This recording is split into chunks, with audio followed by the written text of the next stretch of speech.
actividades relacionadas al Día de la Independencia en Estados Unidos, por lo que pues solamente hubo poco más de 3 días de cotización en el mercado estadounidense. Sin embargo, empezó a haber noticias muy relevantes, tanto en materia económica, comercial, incluso también en materia fiscal. Ya más adelante daremos detalles sobre la aprobación del Big Beautiful Bill, el cual, pues bueno, es un paquete importante, como lo mencionamos, en términos del gasto presupuestado y algunos incentivos y demás leyes fiscales que ya ha empezado a tener sus críticas por, pues justamente, posibles presiones, mayores presiones en la deuda de Estados Unidos de forma importante. Algunas estimaciones incluso indican que pudieran llegar a superar el 120% o inclusive niveles más altos de la deuda respecto al PIB hacia los próximos años. Y bueno, más adelante hablaremos sobre este tema que básicamente pues buscaría financiar por una parte con un mayor déficit, pues justamente también todas estas medidas que pudieran, por un lado,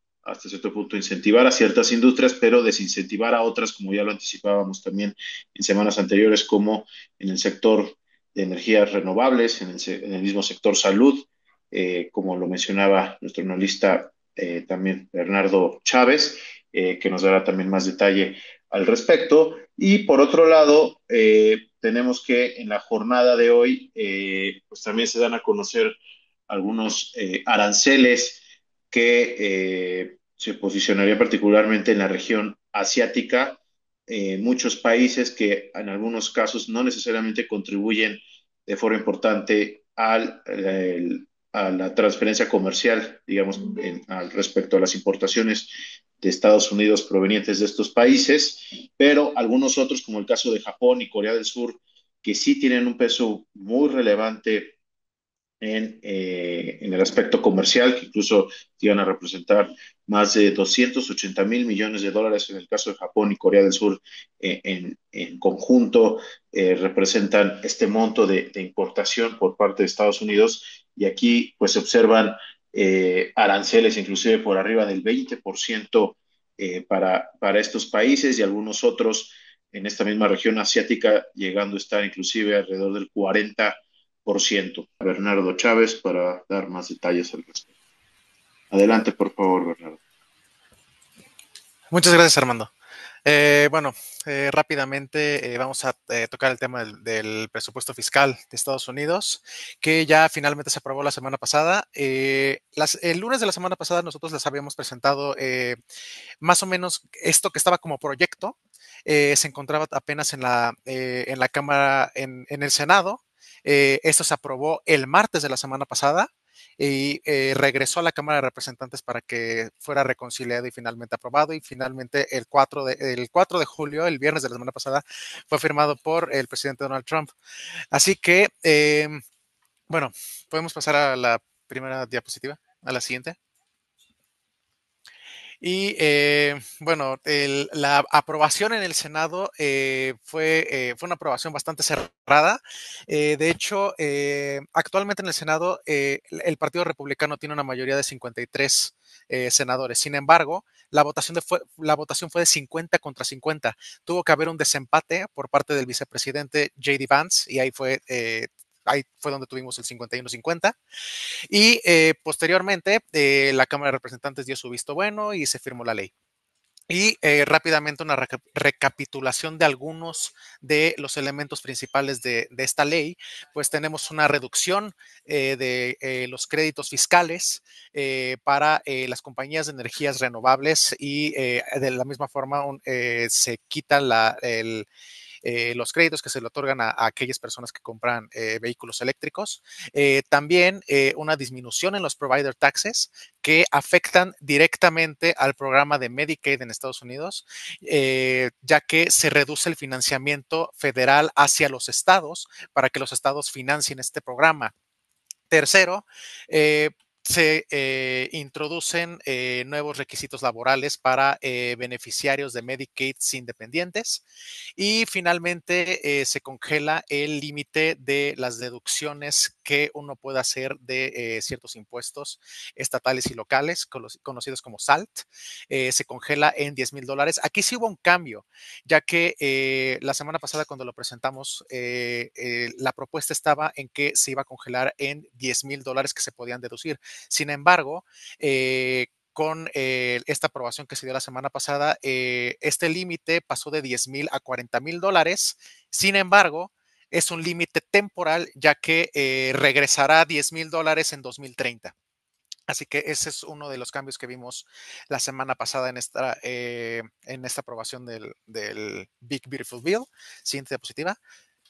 Y bueno, impactos en el sector de salud, pues como lo mencioné, principalmente lo que se va a ver con el tema de Medicaid, esto tiene una implicación directa sobre los hospitales rurales, ya que los estados contarán con menos recursos para llevar a cabo el mantenimiento de ciertos hospitales en comunidades rurales, que era una de las razones principales por las que algunos senadores republicanos se oponían a la aprobación de esta ley, sobre todo senadores que se encontraban en algunas de estas comunidades como en el estado de Missouri. Y bueno, ya enfocándonos en algunas compañías, también tiene implicaciones directas para aseguradoras que se especializan en Medicaid, como Centene y Molina. Y igualmente lo mencionamos la semana pasada, Centene, que alrededor del 62% de sus ingresos dependen del programa de Medicaid, y en el caso de Molina Healthcare, que alrededor del 75% de sus ingresos dependen de este programa. Inicialmente, eh, cuando se aprobó esta ley, cuando pasó esta ley, bueno, la propuesta por el Senado, inicialmente estas acciones no mostraron una reacción significativa. Sin embargo, el jueves de la semana pasada, Centene hizo el retiro de su guía financiera, por lo que provocó una caída en las valuaciones, no nada más de Centene, sino de las acciones en el sector. Vimos una caída en Centene, en el precio de su acción de alrededor de 40% el jueves. También lo vimos en el resto del sector asegurador, también United Health y CVS, que a pesar de que no tienen una exposición tan grande para la parte de Medicaid, y de hecho tampoco tan grande para la parte aseguradora, ya que son modelos de negocio más amplios, pues también vieron sus valuaciones afectadas por el retiro de esta guía. ¿Por qué retiraron su guía? Porque Centene lo que dice es que van a tener que recalcular la manera en la que los gastos médicos van a terminar afectando sus márgenes. Así que aquí tenemos una presión en los gastos médicos por parte de las aseguradoras, y esa es la razón principal por la que vimos la caída de estas acciones a finales de la semana pasada.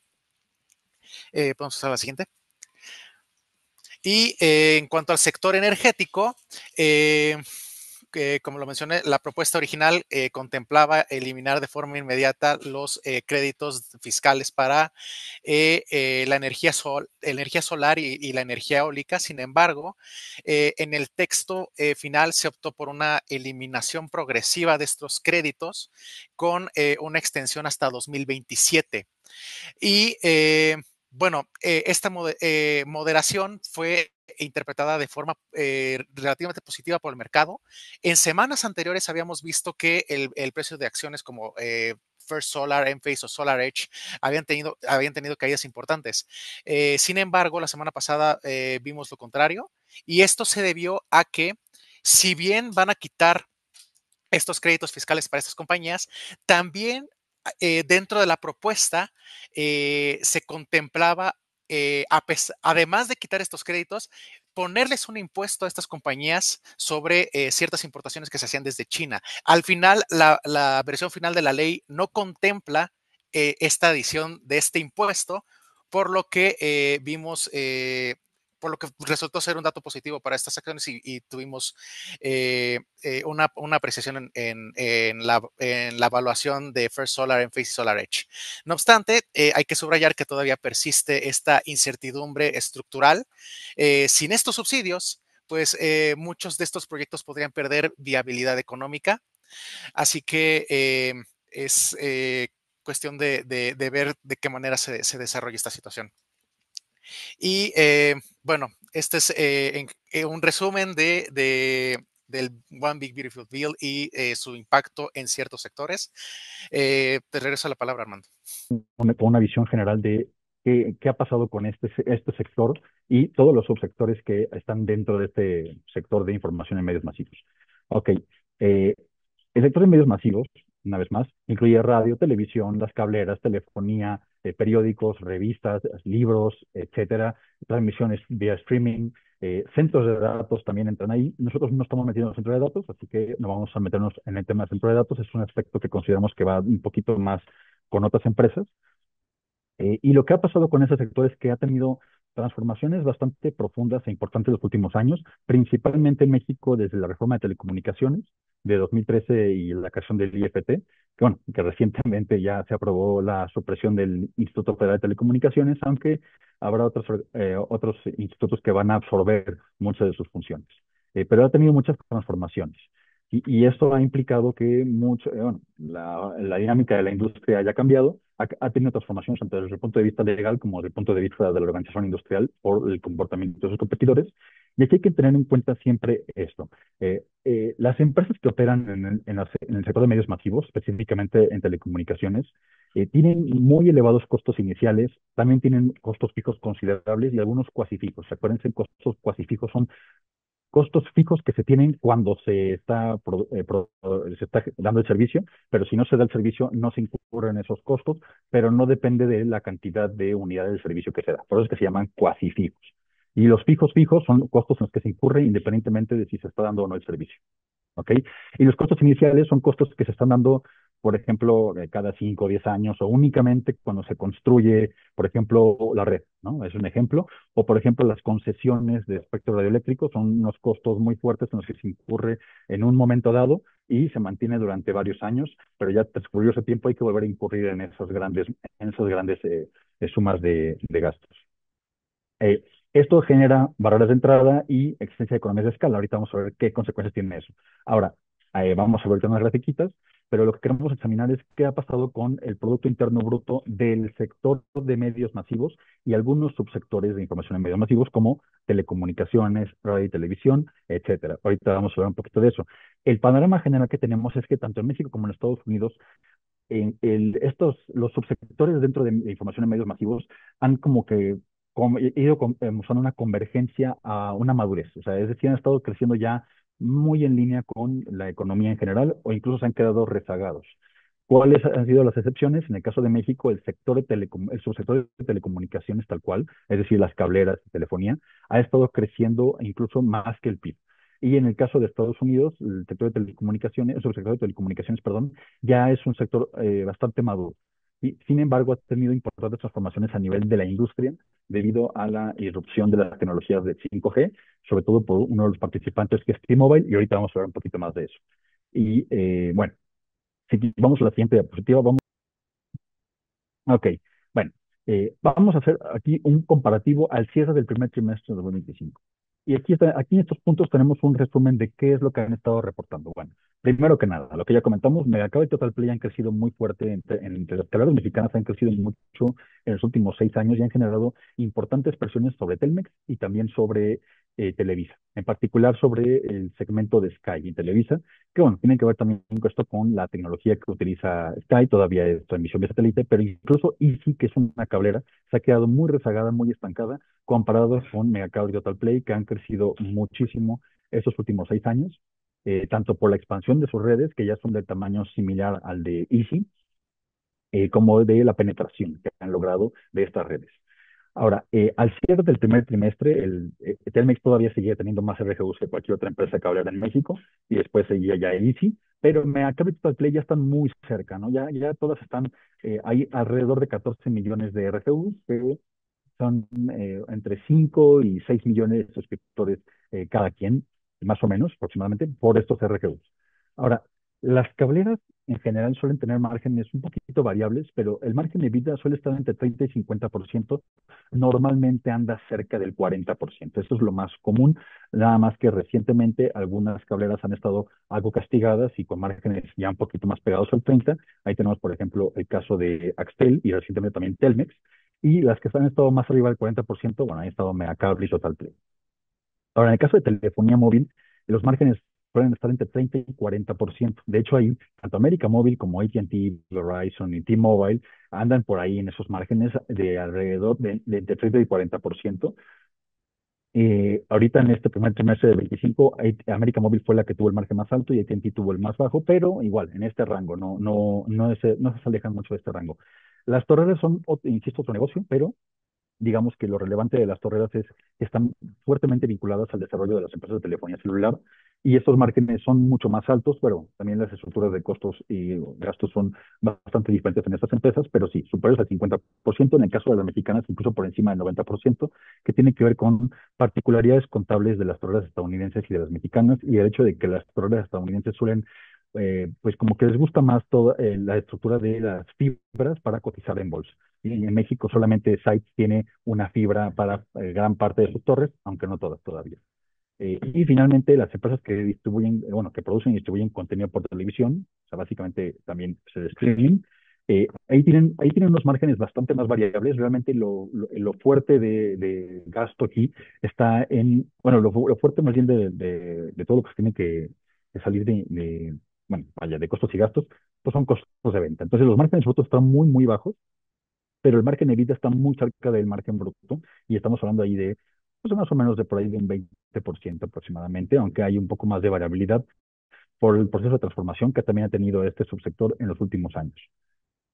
La más destacada de estas empresas es naturalmente Netflix, es la que a mejor le ha ido, y Roku ahorita es una empresa que está sufriendo mucho.